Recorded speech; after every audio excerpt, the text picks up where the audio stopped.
What is it that made Wolfenstein 3D so popular? Was it for being the granddaddy of first-person shooters? Was it for the controversy it carried for its violence or certain symbolism in history? At that time, I wouldn't know.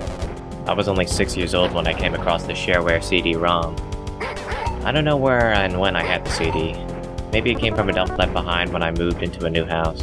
Maybe it was scavenged in a pile of games that my father had when he was working at a computer rental store. Maybe it was given from some neighbor. Whatever the case may be, my brother and I were curious enough, considering there was a shirtless, muscular man wielding a minigun on the front of the CD-ROM label. The title screen was also a big tease for what we were going in for. The first obstacle we had to get past before playing the game was the main menu. New game, I saw my brother select. Whenever it meant, I knew that it was used in most games in the world to tell you to start playing the game and all.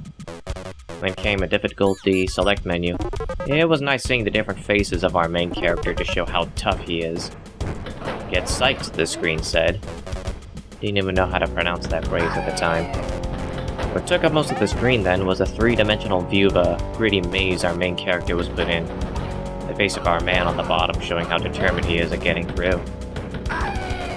What was annoying was how quiet the music was compared to the sound effects. I actually jumped when the first door in front opened up.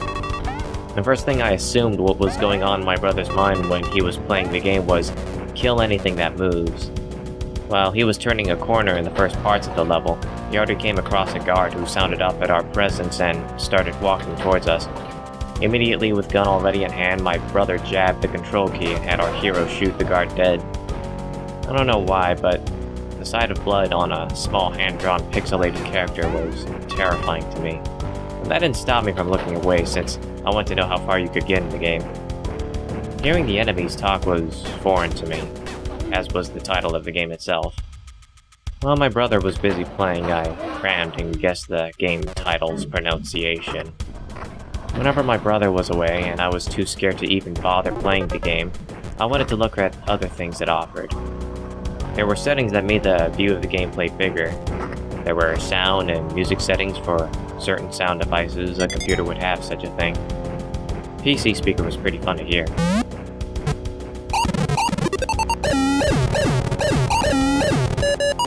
Then there was a thing that said, read this. Yeah, I sure read that menu entry alright, but couldn't make out any words elsewhere within that menu. Apart from looking at pictures and understanding what the game would contain. Enemies, keys, treasures, pickups, weapons.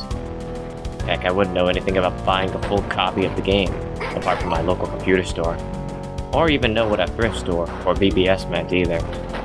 But hey, almost everything that's been written in game had some toot in it.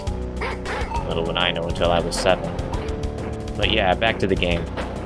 My brother was nearing the end of episode 1. He had a good share of mowing down guards in his way to escape the castle with gun in hand until he exhausted all of his ammo. Little did we know that there's an even bigger threat at the end of the episode. To sum it up, he made my brother use up all his lives. This expanded the learning curve of survival in a first-person shooter game. Resources are limited, therefore ammo should be spared. My brother backtracked and took care of all the guards again, using the knife where possible, saving all the ammo needed for the bullet sponge at the end. When it was time to go after Big Bag Otto, he'd be ready. Sure enough, the sound of him crying for his moo-tee was the sound of victory for us.